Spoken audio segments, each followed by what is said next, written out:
बिस्मिल्लाहिर्रहमानिर्रहीम। अस्सलामुअलैकुम। आप तमामी स्टूडेंट को मैं खुशामदीद कहता हूँ।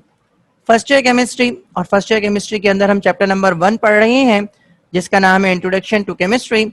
और इस चैप्टर के हम 2 लेक्चर्स को स्टडी कर चुके, और आज इस चैप्टर के तीसरे लेक्चर के अंदर जिस टॉपिक पे बात करने जाएंगे वो है स्टोइचियोमेट्री। तो स्टोइचियोमेट्री को डिस्कस करेंगे कि स्टोइचियोमेट्री होती क्या है, उसके बाद फिर स्टोइचियोमेट्री की टाइप्स को डिस्कस करेंगे।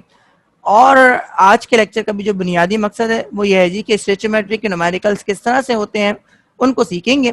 इससे पहले जो 2 लेक्चर से पहले लेक्चर के अंदर हमने केमिस्ट्री की डेफिनेशन को स्टडी किया था, और जो केमिस्ट्री के अंदर जो कि क्वांटिटेटिव एनालिसिस के अंदर जो टर्म्स इस्तेमाल होती हैं जिनको जानना ज़रूरी है उनकी डेफिनेशन को हमने पढ़ा था।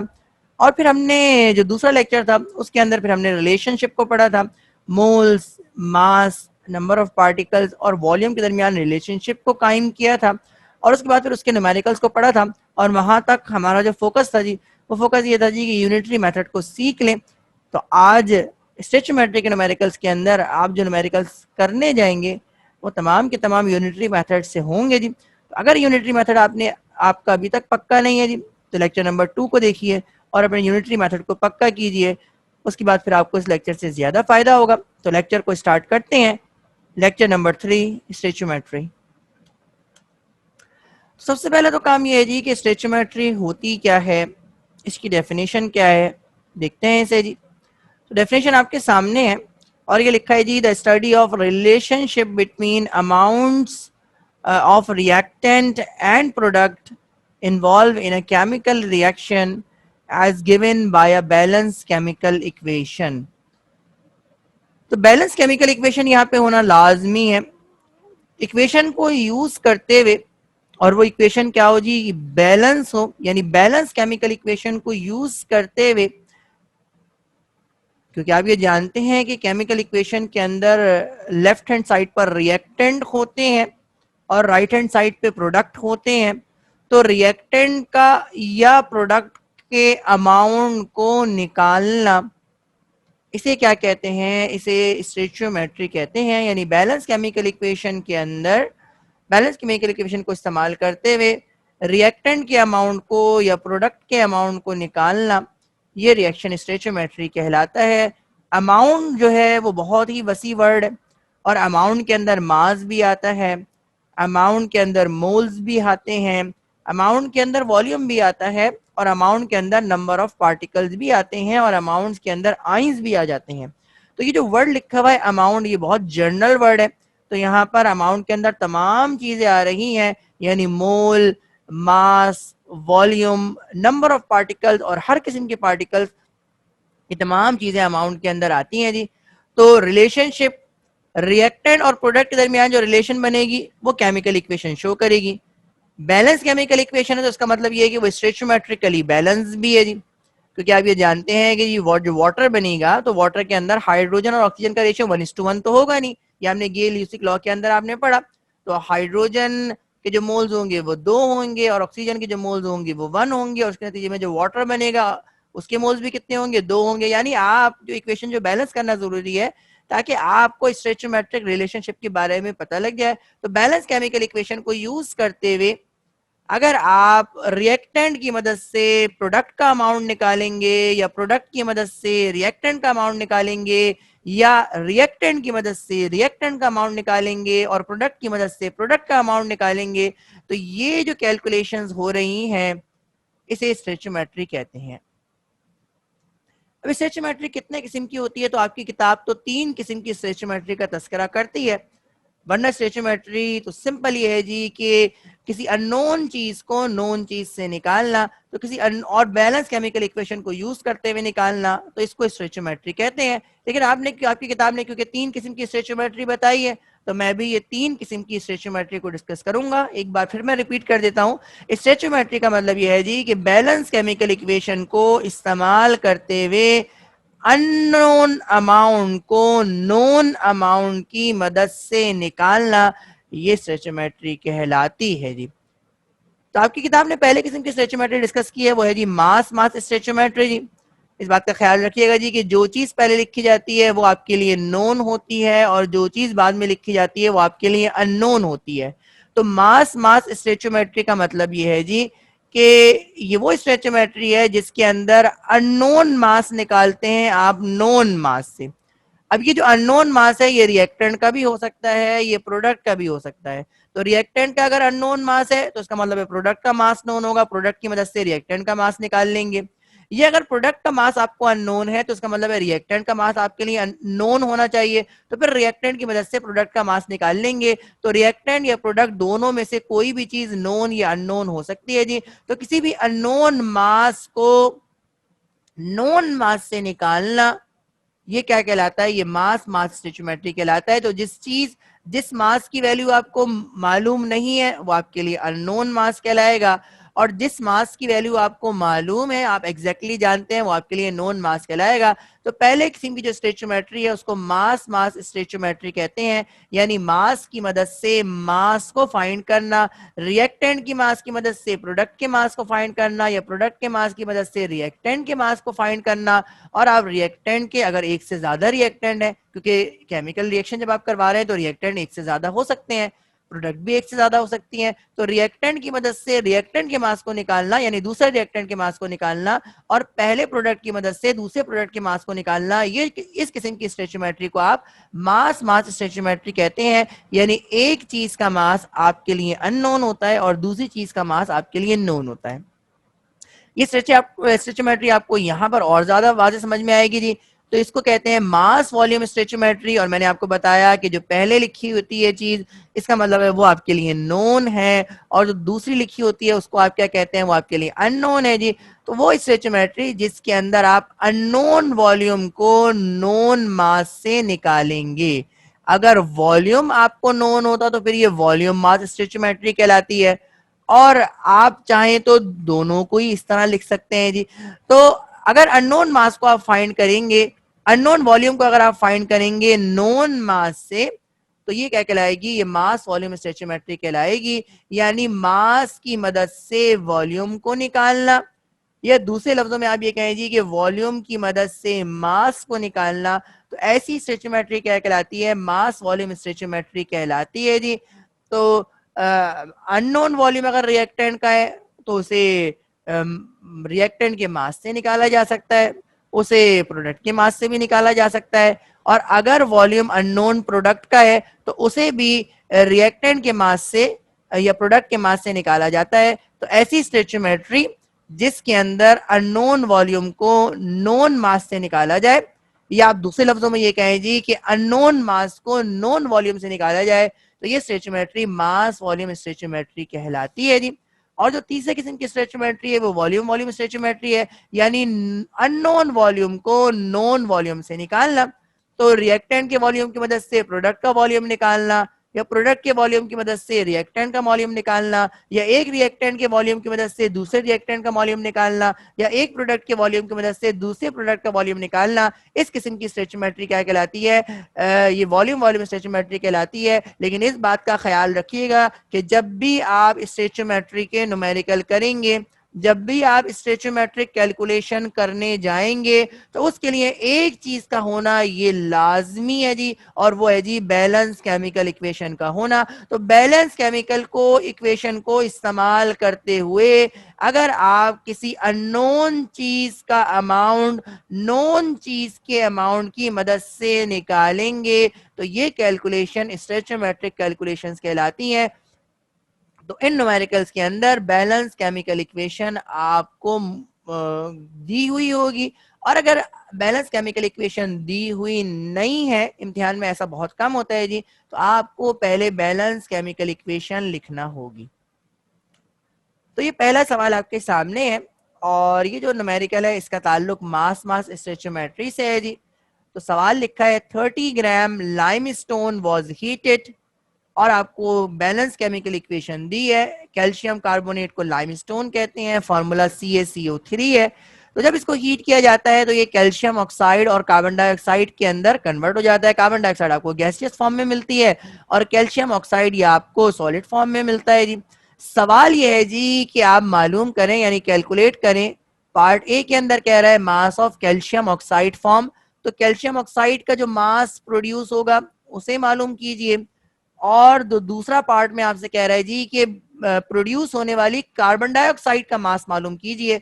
और ये तमाम चीजें जो आप मालूम कर रहे हैं ये एसटीपी पे मालूम कर रहे हैं। इसका मतलब ये है जी कि ये स्टोइचोमेट्रिक कैलकुलेशंस आपको करना पड़ेंगी बैलेंस केमिकल इक्वेशन को इस्तेमाल करते हुए। लाइमस्टोन क्योंकि आपका रिएक्टेंट है, तो रिएक्टेंट के मास की मदद से दोनों प्रोडक्ट के अननोन मासेस को आप निकालेंगे, तो इसलिए ये स्टोइचोमेट्री मास मास स्टोइचोमेट्री कहलाती है। आइए देखते हैं न्यूमेरिकल कैसे सॉल्व होगा।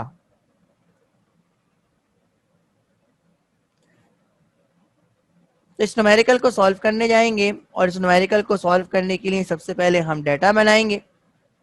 तो डाटा बनाने जा रहे हैं।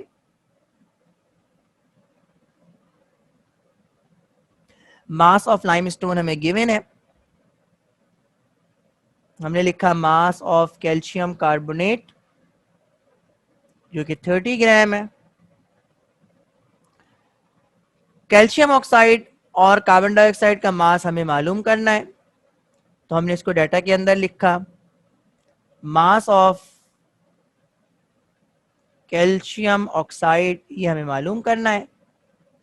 और उसके बाद फिर हमने लिखा मास ऑफ कार्बन डाइऑक्साइड ये हमें मालूम करना है। तो ये जो डाटा बनाया है ये हमने अपनी आसानी के लिए बनाया है। और अब जो हम डाटा बनाने जाएंगे वो डाटा बनाना हमारे लिए मस्ट है, यानी इम्तिहान में इस डाटा को शो करना जरूरी है जी।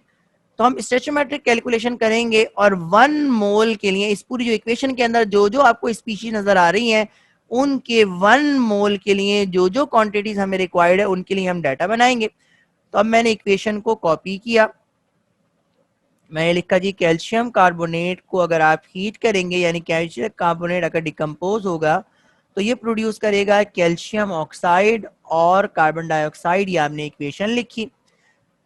अब अगर आपको याद हो जो आपने पिछले लेक्चर के अंदर न्यूमेरिकल किए थे, यानी जो रिलेशनशिप वाले न्यूमेरिकल किए थे, और उसके अंदर जो आपने रिलेशनशिप लिखा करते थे वो आप हॉरिजॉन्टली लिखा करते थे यानी रॉ के अंदर लिखा करते थे।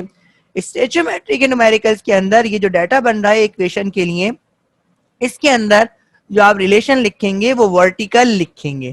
तो आइए इसको देखते हैं। तो सबसे पहले जो मुझे हेडिंग डालनी है वो मैं मोल्स की हेडिंग डालूंगा। तो मैंने मोल्स की हेडिंग डाली और मोल्स की यूनिट को मैंने एक बार लिख दिया यहाँ पर।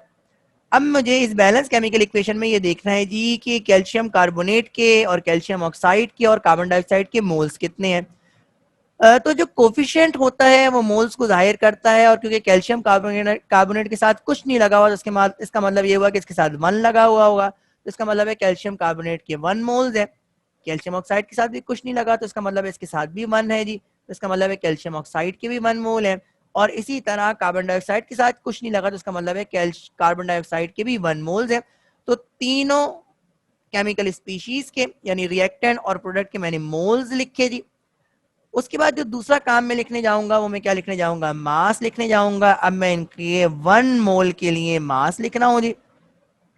तो मैं ये जानता हूं जी कि कैल्शियम कार्बोनेट का अगर मैं मास निकालूं जी, आप इसको कैलकुलेट करके देखिएगा। कैल्शियम का जो एटॉमिक मास है वो 40 होता है, कार्बन का 12 होता है और ऑक्सीजन का 16 होता है। तो इसके हिसाब से जब आप इसका मास निकालेंगे या आप खुद कैलकुलेट करके देखिएगा तो इसका जो जवाब आएगा वो आएगा जी 100। तो मैंने कैल्शियम कार्बोनेट का मास लिखा जी। इस बात का ख्याल रखिएगा जी कि ये मास को मुझे मोल से मल्टीप्लाई कराना पड़ता अगर ये मोल्स 1 नहीं होते। तो अगर ये मोल्स 2 होते तो फिर मैं यहाँ पे 100 नहीं बल्कि 100 को 2 से मल्टीप्लाई करके 200 लिखता। यानी ये जो मास लिखा है ये आपने ऊपर वाले मोल्स के हिसाब से लिखा है। तो इस बात का ख्याल रखिएगा कि यहाँ पर आपने मॉलिक्यूलर मास नहीं लिखना बल्कि मोल्स को देखते हुए मास लिखना है। यानी अगर मोल्स 1 से ज्यादा होंगे तो इस मास को उन मोल्स से मल्टीप्लाई करवाना पड़ेगा। तो इस न्यूमेरिकल के अंदर तो हम ये नहीं सीख रहे, लेकिन आगे वाले न्यूमेरिकल के अंदर ये बात आप सीख जाएंगे। तो ये सबसे अहम बात है, इसका आपने ख्याल रखना है। कैल्शियम ऑक्साइड का अगर आप मॉलिक्यूलर मास निकालेंगे तो वो 56 आता है, और क्योंकि मोल भी 1 है इसलिए यहाँ पर आप जो मास लिखेंगे वो 56 लिखेंगे। और कार्बन डाइऑक्साइड का जो मास निकल के आएगा वो 44 आएगा, और आपके पास क्योंकि मोल्स भी 1 है इसलिए यहाँ पर 44 लिखा जाएगा। अब जो तीसरी बात होती है वो नंबर ऑफ पार्टिकल्स होती है, और जो चौथी चीज लिखते हैं वो वॉल्यूम लिखते हैं। देखिए क्योंकि इस न्यूमेरिकल के अंदर आपसे पार्टिकल्स के बारे में पूछा नहीं गया और आपसे वॉल्यूम के बारे में पूछा नहीं गया, इसलिए रिलेशनशिप यहीं तक लिखना काफी है। मजीद लिखना ये आपका वक्त जाया करेगा। तो क्योंकि मास मास स्टोइचोमेट्री का न्यूमेरिकल है, इसलिए आपने देखिए मोल्स लिखने पे तो कोई कॉम्प्रोमाइज है ही नहीं। देखिए मोल्स तो आपको हर सूरत ही लिखने हैं जी, क्योंकि मास भी मोल्स के हिसाब से लिखना होता है, और पार्टिकल्स भी मोल्स के हिसाब से लिखने होते हैं, और वॉल्यूम भी मोल्स के हिसाब से लिखने होते हैं जी। तो मोल्स तो आपने लाजमी ही लिखने हैं, इसमें तो कोई छूट ही नहीं है जी। हाँ, मास आप ये देखिए जी कि ये न्यूमेरिकल है किस किस्म का जी, क्योंकि ये मास मास स्टोइचोमेट्रिक का न्यूमेरिकल है, तो इसके अंदर वॉल्यूम और नंबर ऑफ पार्टिकल्स से हमें कोई काम नहीं है, इसलिए हमने वॉल्यूम और नंबर ऑफ पार्टिकल्स को इस रिलेशनशिप के अंदर नहीं लिखा।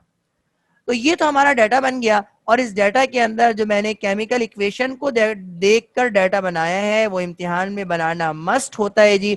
तो ये डाटा आप अपनी आसानी के लिए बना रहे हैं, आप ना बनाए नंबर नहीं कटेंगे, लेकिन अगर आपने इस इक्वेशन को देखते हुए डाटा नहीं बनाया थी तो आपको ये न्यूमेरिकल करना भी मुश्किल होगा और इम्तिहान में नंबर आपके कट सकते हैं। तो ये डाटा आप लाजमी बनाइए। इस न्यूमेरिकल को हम सॉल्व करने जाएंगे जी, और इस न्यूमेरिकल को जो हम सॉल्व करने जा रहे हैं उसके अंदर हम पार्ट 1 को सॉल्व कर रहे हैं, और पार्ट 1 के अंदर हमें mass of calcium oxide find करना है जी। तो मैंने पार्ट ए की हेडिंग डाली और मैंने लिखा finding mass of calcium oxide.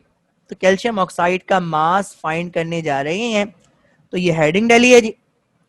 अब हम कैल्शियम ऑक्साइड का मास को फाइंड करेंगे जी, और मैं आपको पहले बता चुका जी कि आपने सबसे पहले तो आप सिलेक्शन करें जी। अब आप ये देखिए कि कौन सी चीज आपको गिवन है और कौन सी चीज आपको रिक्वायर्ड है। तो ये जो डाटा आप अपनी आसानी के लिए बना रहे हैं ये सिर्फ इसलिए बना रहे हैं जी ताकि आपके पास ये जो डाटा बनाए इसमें से सिलेक्शन करना आसान हो जाए। तो मास आपको कैल्शियम कार्बोनेट का गिवन है, तो कैल्शियम कार्बोनेट के कॉलम के अंदर आइए, कैल्शियम कार्बोनेट के मास को आपने अंडरलाइन किया और यहाँ पे लिख दिया जी, इसका मतलब है इसकी वैल्यू आपको गिवन है। अब आपको रिक्वायर्ड क्या है ये आपने यहाँ पर लिखा है जी, मास ऑफ कैल्शियम ऑक्साइड आप फाइंड करने जा रहे हैं।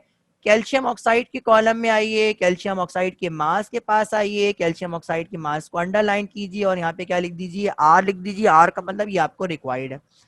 अब अगला काम क्या करना है जी, इस रिलेशन को आपने given is equals to required की फॉर्म में लिखना है। वही पिछले वाली न्यूमेरिकल की बात आ गई जी, यानी जिस चीज की वैल्यू गिवन है उसको आप लेफ्ट हैंड साइड पे रखेंगे और जिस चीज की वैल्यू रिक्वायर्ड है उसको आप राइट हैंड साइड पे लिखेंगे। अभी इस रिलेशन को मैं given is equal to required की फॉर्म में लिखने जा रहा हूँ, यानी कि जो मैंने ऊपर सिलेक्शन की है इसको मैं लिखने जा रहा हूँ। मैंने क्या लिखा, मैंने लिखा 100 gram calcium carbonate is equals to 56 gram calcium oxide. अगर ये रिलेशन मैंने सही लिखी है तो आगे न्यूमेरिकल इंतहाई आसान है और मैं इसको बड़े आराम से कंप्लीट कर सकता हूँ जी। अब आप ये जानते हैं जी कि जब यहाँ पे 100 आ गया तो अब अगला काम क्या होता है, लेफ्ट हैंड साइड पे 1 लेके आना है। तो अब मैं लेफ्ट हैंड साइड पे 1 लेके आऊंगा, तो मैंने यहाँ पे लिखा 1 ग्राम कैल्शियम कार्बोनेट, और मैं जानता हूँ जी कि 1 लाने का मतलब यह है जी कि मैंने 100 को यहाँ पर क्रॉस मल्टीप्लाई करवा दिया, यानी 100 यहाँ पर मल्टीप्लाई हो रहा है तो राइट हैंड साइड पे ये 100 आके क्या हो जाएगा, डिवाइड हो जाएगा। मैंने लिखा जी 56 divided by 100 gram calcium oxide. अब जब यहाँ पर 1 आ गया तो अब मुझे पूरा पूरा इख्तियार है जी कि ये जो कैल्शियम कार्बोनेट की वैल्यू मुझे इस न्यूमेरिकल के अंदर दी हुई है जो कितनी है 30 ग्राम है, उसको मैं लेफ्ट हैंड साइड पे लेके आ जाऊं, और लेफ्ट हैंड साइड पे इस 30 को लाने के लिए मुझे इसे मल्टीप्लाई करवाना पड़ेगा। और मैथ्स ये कहती है जी कि जब मैं लेफ्ट हैंड साइड को 30 से मल्टीप्लाई करवाऊंगा या किसी भी वैल्यू से मल्टीप्लाई करवाऊंगा तो उस वैल्यू को मुझे राइट हैंड साइड पर भी मल्टीप्लाई करवाना पड़ेगा। तो इसलिए मैंने राइट हैंड साइड को भी 30 से मल्टीप्लाई करवाया, जुमले को मैंने मुकम्मल किया। उसके बाद फिर मैंने क्या किया जी, राइट हैंड साइड को सॉल्व किया। तो जब मैंने राइट हैंड साइड को सॉल्व किया तो इसका जवाब मेरे पास आ रहा है 16.8 ग्राम। तो ये मेरे पहले पार्ट का जवाब हो गया। यानी 30 ग्राम कैल्शियम, यानी यहाँ पे अगर इस स्टेटमेंट को पढ़ें तो 100 ग्राम अगर कैल्शियम कार्बोनेट को हीट किया जाए तो वो 56 ग्राम कैल्शियम ऑक्साइड देगा, और अगर 30 ग्राम कैल्शियम कार्बोनेट को हीट किया जाए तो जो मास आपको कैल्शियम ऑक्साइड का मिलेगा वो कितना होगा, वो होगा 16 ग्राम। तो ये आपके पहले पार्ट का जवाब है। अब हम दूसरा पार्ट सॉल्व करने जा रहे हैं जिसके अंदर उसने कहा है जी कि मास ऑफ कार्बन डाइऑक्साइड को निकालो। तो मैंने हेडिंग डाल दी फाइंडिंग, यानी पार्ट बी लिखा, और हेडिंग क्या डाली, फाइंडिंग, यानी मालूम करने जा रहा हूं। क्या मालूम करने जा रहा हूं, मास ऑफ कार्बन डाइऑक्साइड। ये मेरी हेडिंग बन गई। अब मुझे अगला काम क्या करना है, अब मुझे इसमें सिलेक्शन करनी है। तो अब मैं इसमें सिलेक्शन करूंगा। अब मैं सिलेक्शन करने जा रहा हूं। अब मुझे फिर देखना है कि क्या चीज मुझे गिवन है और क्या चीज रिक्वायर्ड है। तो न्यूमेरिकल के अंदर मुझे जो गिवन है वो क्या है, मास ऑफ लाइमस्टोन गिवन है, जो कितना है 30 ग्राम है। तो मैंने कैल्शियम कार्बोनेट के कॉलम में आया और कैल्शियम कार्बोनेट के मास को अंडरलाइन किया और क्या लिख दिया जी, गिवन लिख दिया।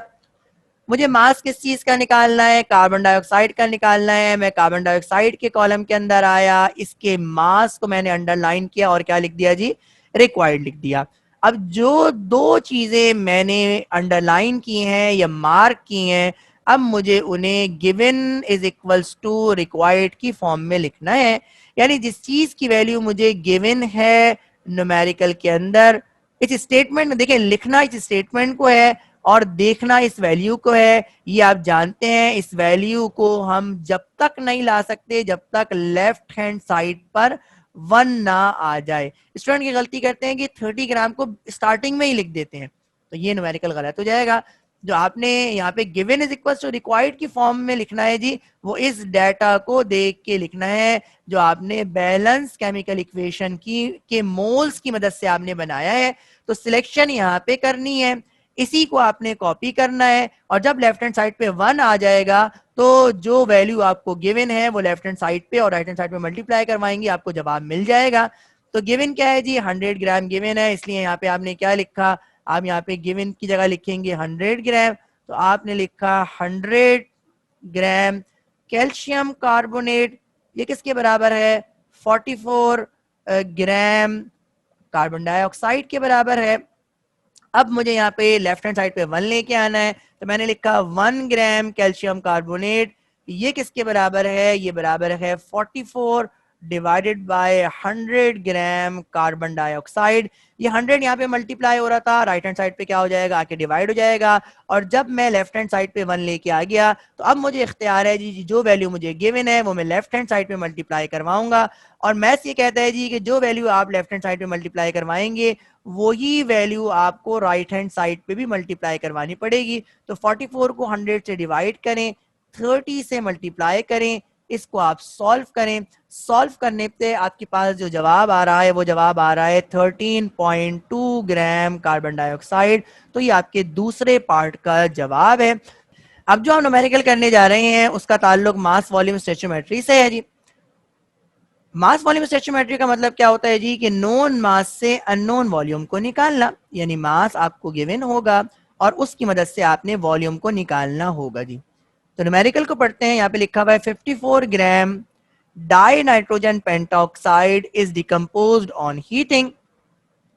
यानी मास दिया हुआ है आपको डाई नाइट्रोजन पेंटॉक्साइड का, जिसका फॉर्मूला N2O5 है।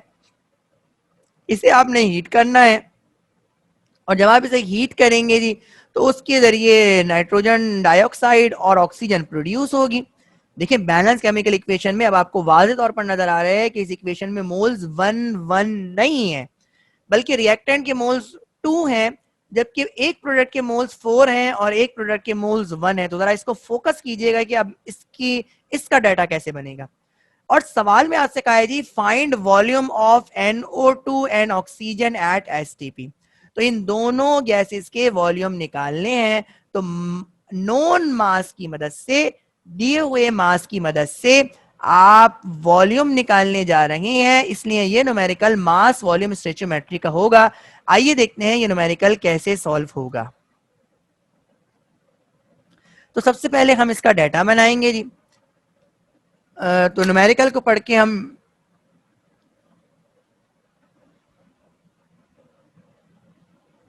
तो सबसे पहले इस न्यूमेरिकल का हम डाटा बनाएंगे। तो न्यूमेरिकल का हम डाटा बनाने जा रहे हैं।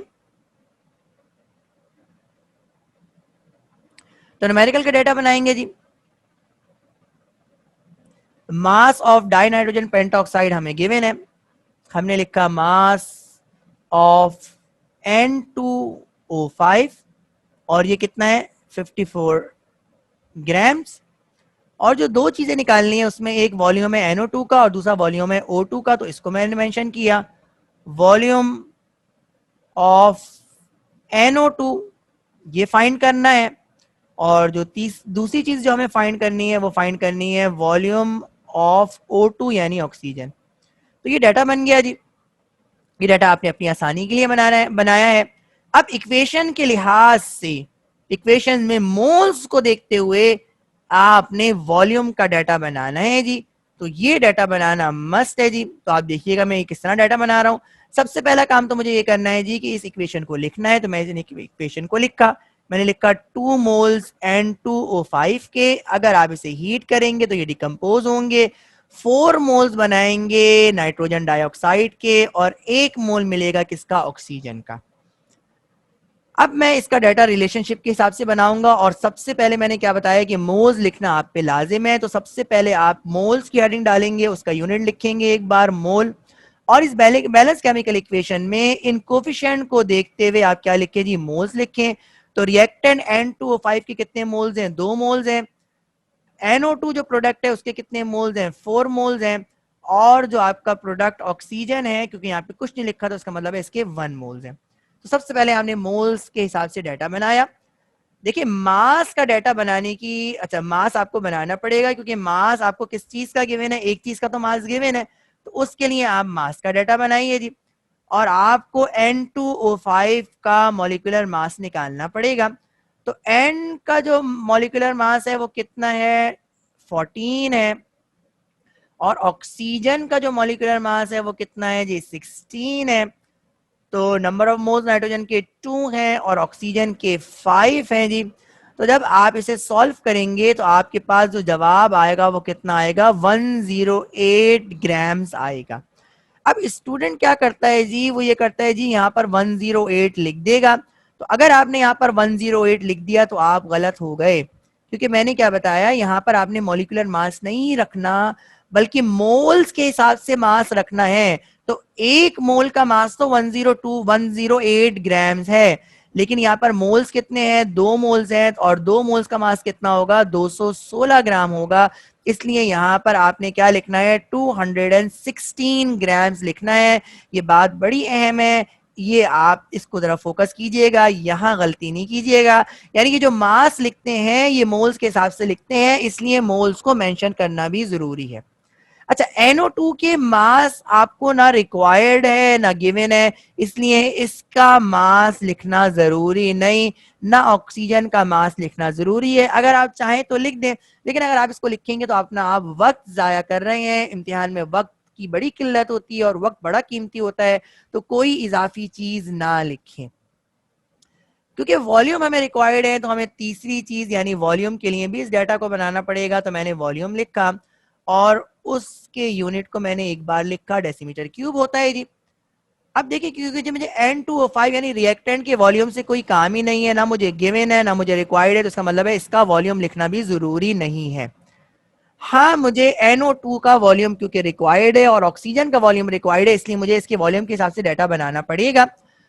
तो मैं ये जानता हूं जी कि 1 मोल का वॉल्यूम तो कितना होता है, 22.4 होता है। तो यहाँ पे तो मैंने 22.4 लिख दिया, मैं सही हूं। लेकिन यहां पर क्योंकि मोल्स 4 हैं तो 22.4 को 4 से मल्टीप्लाई करके मुझे जवाब लिखना पड़ेगा। और 22.4 को अगर आप 4 से मल्टीप्लाई करेंगे तो आपके पास जो जवाब आएगा वो जवाब आएगा 89.6। तो ये लिखना, इसको इस तरह से मेंशन करना जरूरी है जी। तो ये आपने डाटा अपना मुकम्मल किया जी। अब हम इस न्यूमेरिकल को सॉल्व करने जाएंगे। तो न्यूमेरिकल के पहले पार्ट को सॉल्व करने जा रहा हूं। और पहले पार्ट के अंदर उसने मुझे क्या क्या है जी कि वॉल्यूम NO2 का निकालो। तो मैंने लिखा फाइंडिंग वॉल्यूम ऑफ NO2, तो पार्ट ए यहां पे हम सॉल्व कर रहे हैं और हमने लिखा फाइंडिंग वॉल्यूम ऑफ NO2। अब मुझे क्या करना है, सबसे पहले मुझे इस ये जो मैंने डाटा बनाया है जी, इस डाटा के अंदर मुझे गिवन और रिक्वायर्ड को मार्क करना है। गिवन मुझे क्या है, इस न्यूमेरिकल के अंदर मास गिवन है किसका, रिएक्टेंट का। तो मैं इस डाटा के अंदर आया, N2O5 का मास गिवन है, N2O5 के कॉलम में आया, उसके मास को मैंने अंडरलाइन किया और क्या लिखा जी, G लिखा, यानी गिवन लिखा।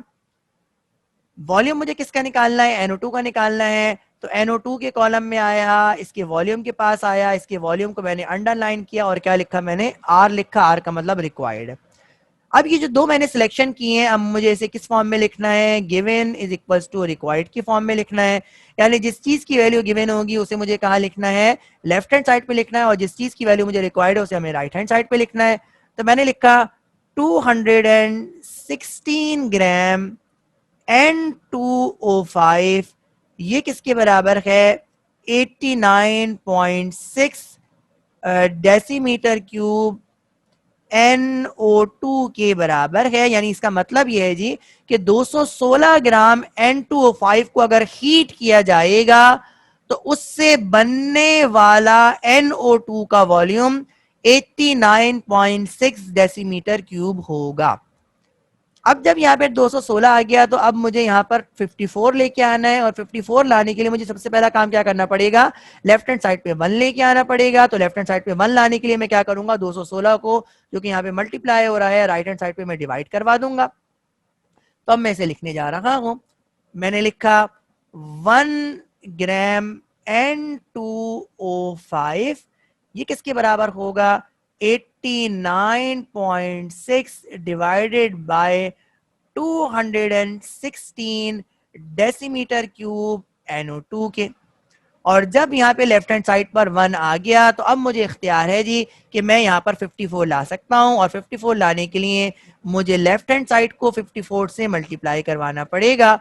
और जब मैं लेफ्ट हैंड साइड को जब मैंने 54 से मल्टीप्लाई करवाया है तो मैथ्स ये कहती है जी कि राइट हैंड साइड को भी आप उसी वैल्यू से यानी 54 से मल्टीप्लाई करवा दीजिए। अब मैं जब इसको सॉल्व करूंगा और आप भी इसको सॉल्व कीजिए तो जवाब आ रहा है 22.4 डेसीमीटर क्यूब NO2। तो ये तो आपके पहले पार्ट का जवाब हो गया, यानी 216 ग्राम NO2 को अगर आप हीट करेंगे तो उसके नतीजे में जो आपको वॉल्यूम मिलेगा वो मिलेगा 89.6।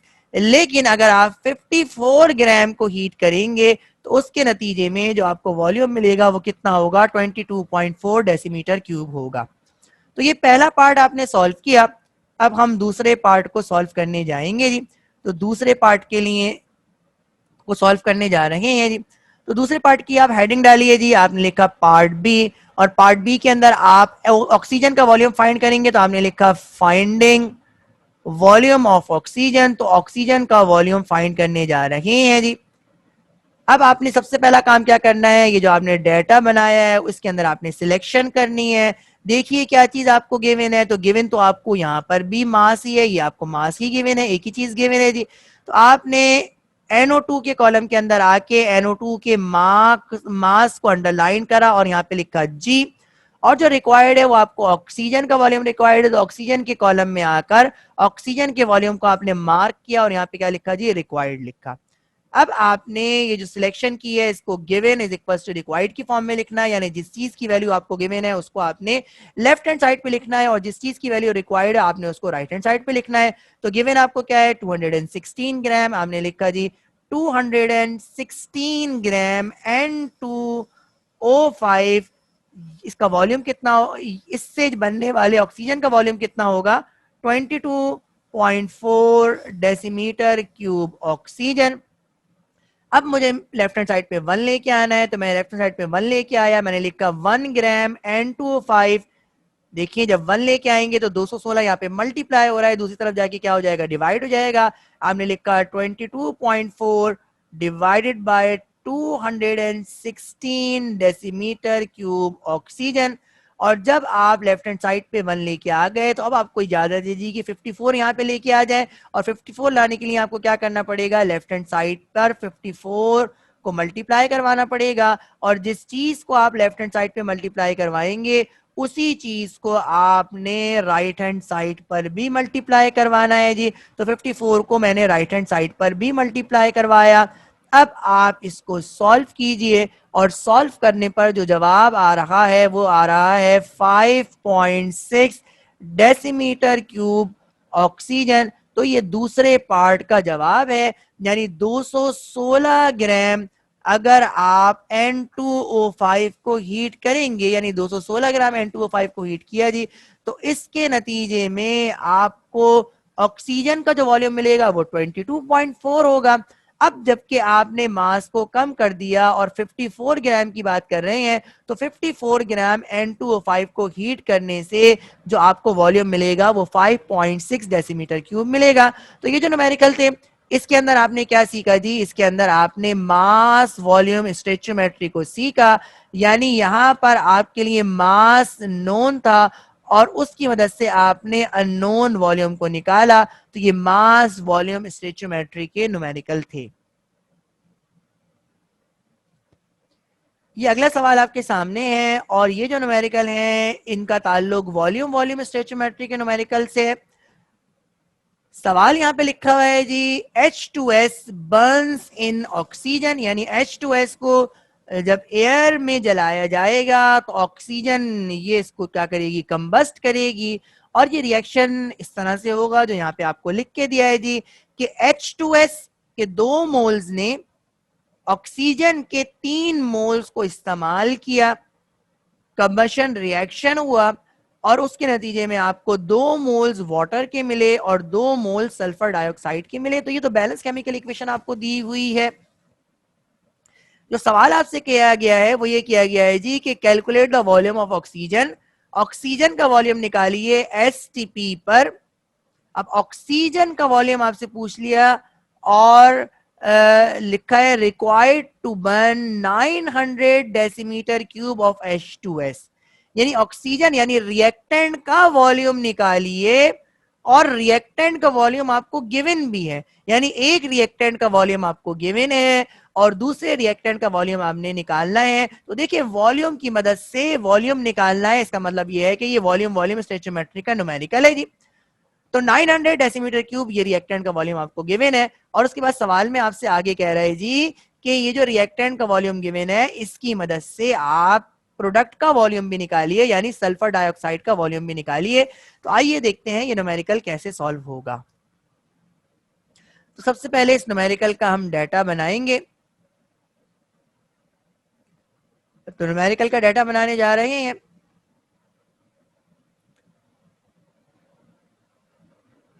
$900 डेसीमीटर क्यूब ये H2S का वॉल्यूम आपको गिवन है, तो आपने लिखा वॉल्यूम ऑफ H2S ये कितना है, 900 डेसीमीटर क्यूब है। अब आप देखिए क्या क्या चीजें आपको रिक्वायर्ड है। तो वॉल्यूम ऑक्सीजन का आपको रिक्वायर्ड है, आपने लिखा वॉल्यूम ऑफ ऑक्सीजन ये आपको रिक्वायर्ड है। उसके बाद फिर आपने लिखा जी कि वॉल्यूम ऑफ सल्फर डाइऑक्साइड भी रिक्वायर्ड है, तो आपने लिखा वॉल्यूम ऑफ सल्फर डाइऑक्साइड ये भी आपको रिक्वायर्ड है। 2 वॉल्यूम की मदद से आपने वॉल्यूम इस न्यूमेरिकल के अंदर निकालना है। अब सबसे पहले तो मैं क्या लिखूंगा, इस इक्वेशन को लिखूंगा, इस बैलेंस केमिकल इक्वेशन को लिखूंगा, और उसके हिसाब से फिर मैं रिलेशनशिप का को डेवलप करूंगा।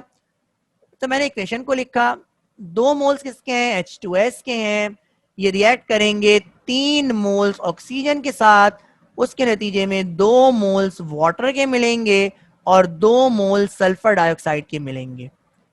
अब मैं रिलेशनशिप को डेवलप करूंगा, और उसके लिए मुझे सबसे पहले मोल्स को लिखना जरूरी है। तो मैंने मोल्स की हेडिंग डाली और यहाँ पे लिखा मोल, और इस बैलेंस केमिकल इक्वेशन में कोफिशिएंट को देखते हुए मैं मोल लिखूंगा। तो H2S के कितने मोल्स हैं, 2 मोल्स हैं।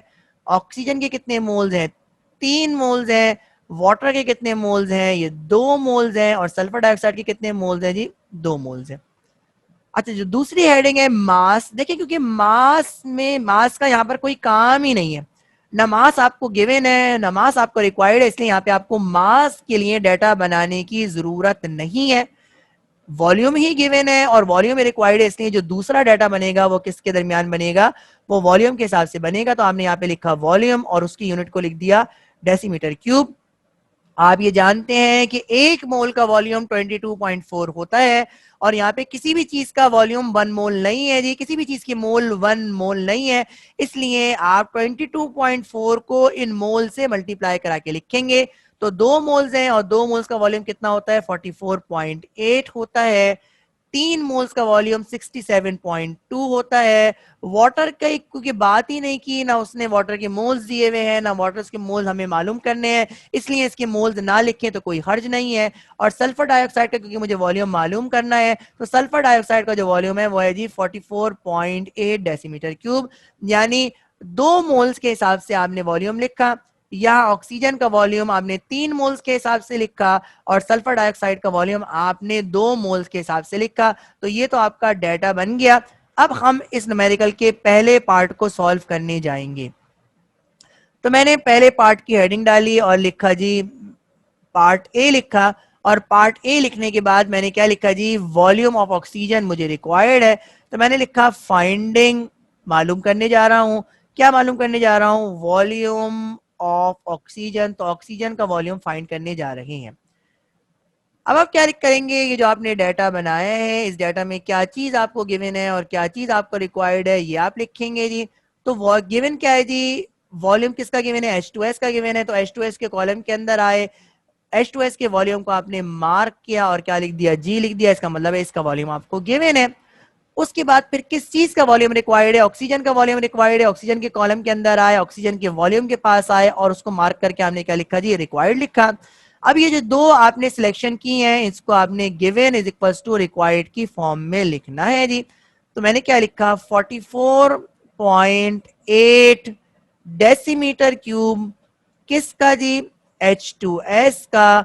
ये ऑक्सीजन कितनी रिक्वायर्ड है, इसको रिक्वायर्ड है 67.2 डेसीमीटर क्यूब ऑक्सीजन इसे रिक्वायर्ड है। अब आपने क्या करना है, लेफ्ट हैंड साइड पे 1 लेके आना है, तो लेफ्ट हैंड साइड पे आप 1 लेके आ गए। 1 डेसीमीटर क्यूब H2S को कितनी ऑक्सीजन रिक्वायर्ड होगी, तो देखिए 67.2 तो आपने वैसे ही लिखा, 44.8 वहां मल्टीप्लाई हो रहा था, राइट हैंड साइड पे आके क्या हो जाएगा जी, डिवाइड हो जाएगा। आपने लिखा डेसीमीटर क्यूब ऑक्सीजन। अब जब यहाँ पे 1 आ गया तो अब आपको इख्तियार है कि 900 को आप लेके आ जाए जी, और 900 को लाने के लिए आपको इसे लेफ्ट हैंड साइड पे मल्टीप्लाई करवाना पड़ेगा। तो आपने लिखा 1 multiply by 900 decimetre cube H2S, ये किसके बराबर होगी जी, 67.2 divided by 44.8 multiply by 900 decimetre cube oxygen. Right hand side को आप सॉल्व कीजिए, जवाब आ रहा है 1350 डेसीमीटर क्यूब ऑक्सीजन। तो ये पहले पार्ट का जवाब था। तो इस न्यूमेरिकल में आपने क्या सीखा जी, कि अगर 44.8 डेसीमीटर क्यूब H2S को कंबस्ट किया जाए तो इसको कंबस्ट करने के लिए ऑक्सीजन का जो वॉल्यूम है वो इससे ज्यादा यानी 67.2 डेसीमीटर क्यूब दरकार होगा।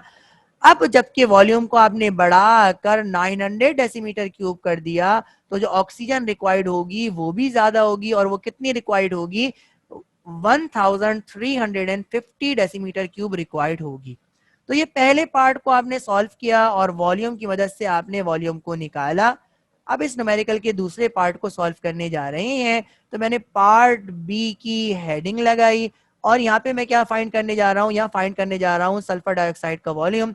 तो मैंने लिखा finding volume of sulphur dioxide. तो सल्फर डाइऑक्साइड के वॉल्यूम को मैं फाइंड करने जा रहा हूं। सबसे पहला काम क्या करूंगा, ये जो डाटा आपको गिवन है इस डाटा के अंदर मुझे सिलेक्शन करनी है। जिस चीज की वैल्यू गिवन है, किस चीज की वैल्यू गिवन है, H2S के का वॉल्यूम गिवन है, तो H2S के कॉलम के अंदर आके H2S के वॉल्यूम को मैंने अंडरलाइन किया और क्या लिखा जी, गिवन लिखा। किस चीज का वॉल्यूम मुझे रिक्वायर्ड है, सल्फर डाइऑक्साइड का वॉल्यूम रिक्वायर्ड है। सल्फर डाइऑक्साइड के कॉलम में आके उसके वॉल्यूम को अंडरलाइन किया और क्या लिखा, रिक्वायर्ड लिखा। इस रिलेशन को मुझे given is equal to required की फॉर्म में लिखना है, यानी जिस चीज की वैल्यू गिवन है उसको मैंने कहाँ लिखना है, लेफ्ट हैंड साइड पे लिखना है, और जिस चीज की वैल्यू रिक्वायर्ड है उसको मैंने राइट हैंड साइड पे लिखना है। तो वैल्यू गिवन है किसकी जी, H2S की, तो मैंने लिखा 44.8 डेसीमीटर क्यूब H2S। इससे सल्फर डाइऑक्साइड का कितना वॉल्यूम बनेगा, इतना ही बनेगा। आपने लिखा 44.8 डेसीमीटर क्यूब SO2। तो देखिए जो रिवायत थी उसी को आप बरकरार रखें। न्यूमेरिकल तो आपको बड़ा सिंपल समझ में आ गया होगा और जवाब भी आपको समझ में आ गया होगा जी कि इसका जवाब 900 आएगा जी। लेकिन जो तरीका है जरा उस तरीके को फॉलो करें जी, ताकि आपकी आदत बन जाए और हमेशा इस आदत पे आप कायम रहें जी। तो मैंने क्या बताया जी कि लेफ्ट हैंड साइड पे क्या लेके आना होता है, 1 लेके आना होता है। तो यहाँ पे लेफ्ट हैंड साइड पे आप 1 लेके आइए। आपने लिखा 1 डेसीमीटर क्यूब H2S, ये किसके बराबर होगा, ये 44.8 यहाँ पे मल्टीप्लाई हो रहा है, तो यहाँ के क्या हो जाएगा, डिवाइड हो जाएगा। तो आपने लिखा 44.8 divided by 44.8 decimetre cube sulphur dioxide. और जब यहाँ पे 1 आ जाए तो जो वैल्यू आपको इस न्यूमेरिकल के अंदर गिवन है, और यहाँ पे इस न्यूमेरिकल के अंदर कितनी वैल्यू गिवन है, 900 डेसीमीटर क्यूब गिवन है, तो इसको आप लेफ्ट हैंड साइड पे मल्टीप्लाई कीजिए। और मैथ्स ये कहती है जी कि जिस वैल्यू को आप लेफ्ट हैंड साइड पे मल्टीप्लाई करेंगे उसी वैल्यू को आपने राइट हैंड साइड पर भी मल्टीप्लाई करवाना पड़ेगा, यानी लेफ्ट हैंड साइड पर जो ऑपरेशन होगा वही ऑपरेशन आपने राइट हैंड साइड पर भी करना पड़ेगा जी। तो जब आप इसे सॉल्व करेंगे तो आपके पास जो जवाब आएगा वो क्या आएगा जी, 900 डेसीमीटर क्यूब सल्फर डाइऑक्साइड।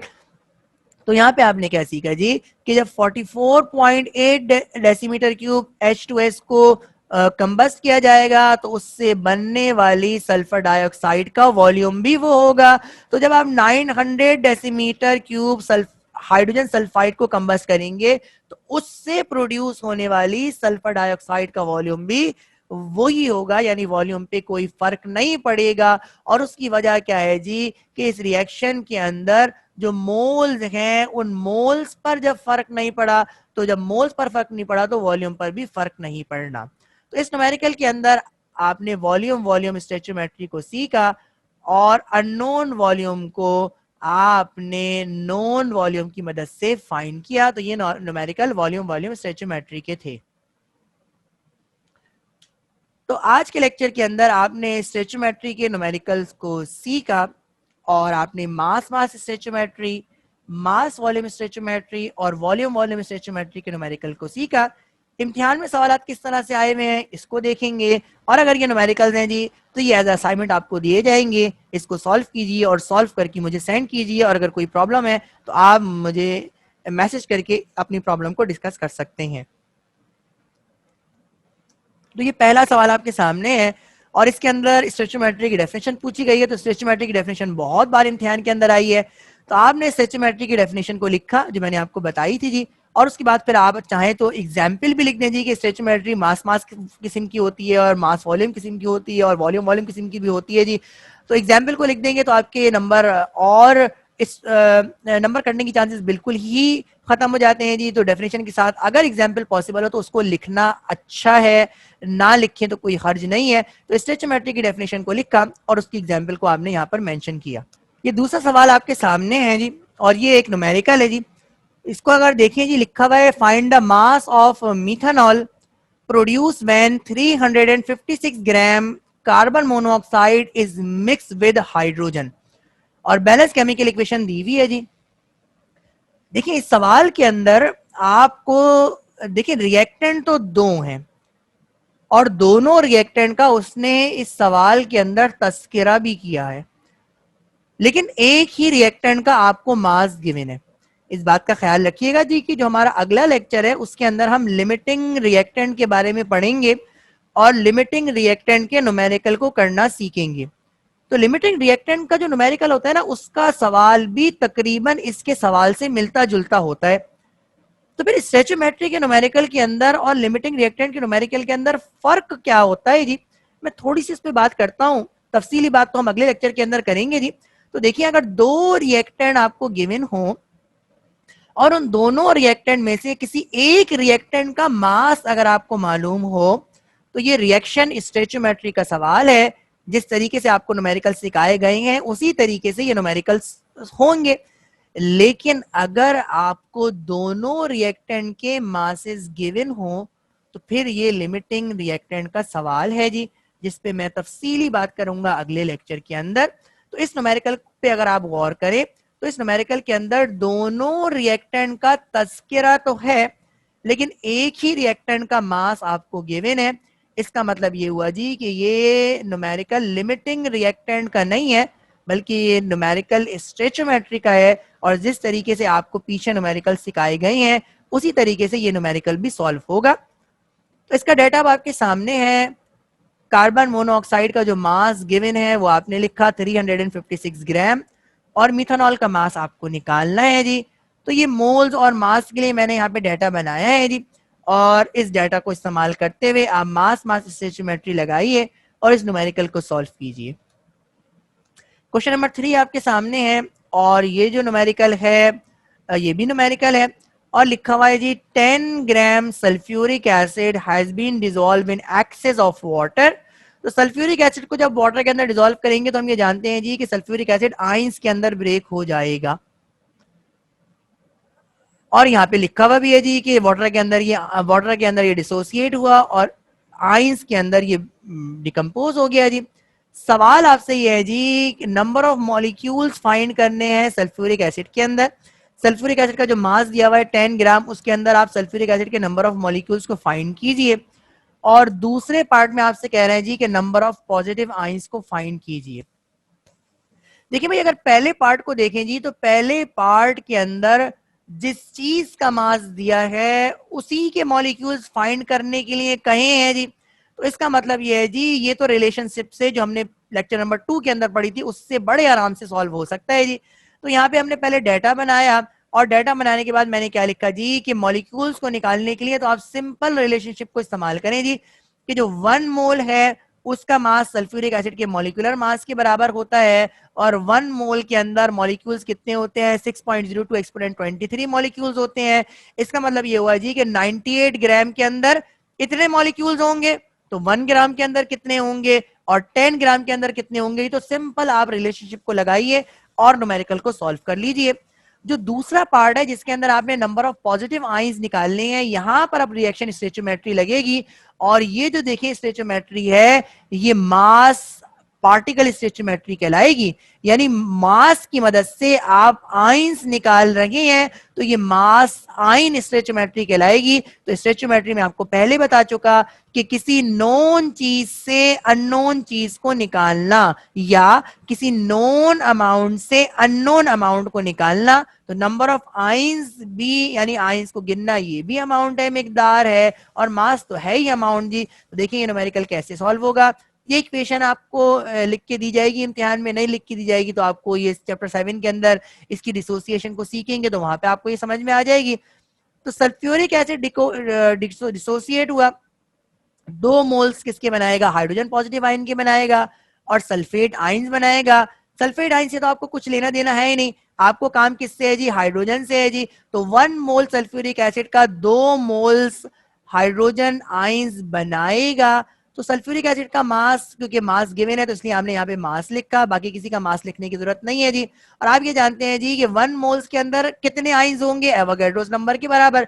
तो 2 मोल्स के अंदर कितने आयंस होंगे, आपने 6.02 एक्सपोनेंट 23 को 2 से मल्टीप्लाई करवाया है। तो देखिए ये आपको गिवन है, मास आपको गिवन है, और जो आपने आयंस लिखे हैं वो आपको रिक्वायर्ड है। Given is equal to required की फॉर्म में आप इसको लिखिएगा, सॉल्व कीजिएगा और इसके जवाब को सेंड कीजिएगा।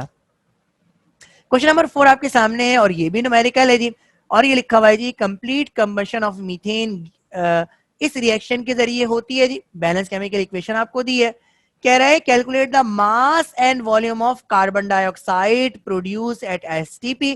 तो एसटीपी पर प्रोड्यूस होने वाली कार्बन डाइऑक्साइड का मास भी निकालो और वॉल्यूम भी निकालो, और उसने आपको मीथेन का मास दिया है। तो न्यूमेरिकल के 2 पार्ट हैं, जो पहला पार्ट है वो मास स्टोइचियोमेट्री का है, जो दूसरा पार्ट है वो मास वॉल्यूम स्टोइचियोमेट्री का है जी। तो डाटा आपके सामने है जी। तो मास कार्बन डाइऑक्साइड का निकालना है, कार्बन डाइऑक्साइड का ही वॉल्यूम निकालना है, और मास की मदद से निकालना है तो पहले पार्ट के अंदर आपने मास मास स्टोइचियोमेट्री लगानी है, दूसरे पार्ट के अंदर आपने मास वॉल्यूम स्टोइचियोमेट्री लगानी है।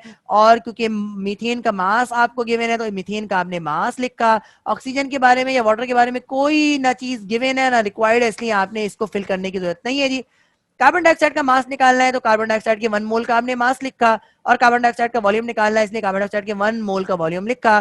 तो ये जो चीजें हैं इनको आप मार्क कीजिएगा, गिवन को और रिक्वायर्ड को मार्क कीजिएगा और इस न्यूमेरिकल को सॉल्व कीजिएगा। तो ये आज का लेक्चर था और आज के लेक्चर के अंदर आपने स्टोइचियोमेट्री के बारे में पढ़ा। उसके बाद फिर आपने स्टोइचियोमेट्री की टाइप्स के बारे में पढ़ा जी कि स्टोइचियोमेट्री 3 किस्म की होती है। एक होती है जी मास मास स्टोइचियोमेट्री, दूसरी होती है मास वॉल्यूम स्टोइचियोमेट्री और तीसरी होती है वॉल्यूम वॉल्यूम स्टोइचियोमेट्री। और स्टोइचियोमेट्री का सिंपल मतलब ये है जी कि किसी अननोन अमाउंट को नोन अमाउंट से निकालना, इसको स्टोइचियोमेट्री कहते हैं जी। और उसके बाद फिर आपने मास मास स्टोइचियोमेट्री, मास वॉल्यूम स्टोइचियोमेट्री और वॉल्यूम वॉल्यूम स्टोइचियोमेट्री के न्यूमेरिकल्स को करना सीखा जी। तो देखिए जो न्यूमेरिकल आपको सिखाए गए हैं उसकी आप प्रैक्टिस कीजिए। जो असाइनमेंट आपको दिया गया है जी, ये जो पास पेपर से रिलेटेड असाइनमेंट आपको इस लेक्चर के अंदर दिया गया है या जो असाइनमेंट आपको व्हाट्सएप ग्रुप के अंदर दिया जाएगा, आप उसको सॉल्व कीजिए जी। जितने ज्यादा न्यूमेरिकल को सॉल्व करेंगे उतना आपको न्यूमेरिकल पे कमांड आएगी। और अगर कोई न्यूमेरिकल आपसे सॉल्व नहीं हो रहा तो उसकी हिंट लेने के लिए आप वो मुझे न्यूमेरिकल सेंड कर सकते हैं जी। तो ये तो स्टोइचियोमेट्री के आज आपने स्टोइचियोमेट्री के न्यूमेरिकल को सीख लिया जी। तो इंशाल्लाह ताला आपसे अगले लेक्चर के अंदर मुलाकात होगी। ये इस चैप्टर का लेक्चर नंबर 4 है जी। और इसके अंदर भी हम न्यूमेरिकल्स को ही करना सीखेंगे। पहले लिमिटिंग रिएक्टेंट की डेफिनेशन को पढ़ेंगे और ये सीखेंगे जी कि लिमिटिंग रिएक्टेंट क्या होता है, और उसके बाद फिर लिमिटिंग रिएक्टेंट के न्यूमेरिकल्स को करना सीखेंगे। तो इंशाल्लाह ताला आपसे अगले लेक्चर के अंदर मुलाकात होगी। अपना ख्याल रखिएगा। अस्सलामु अलैकुम।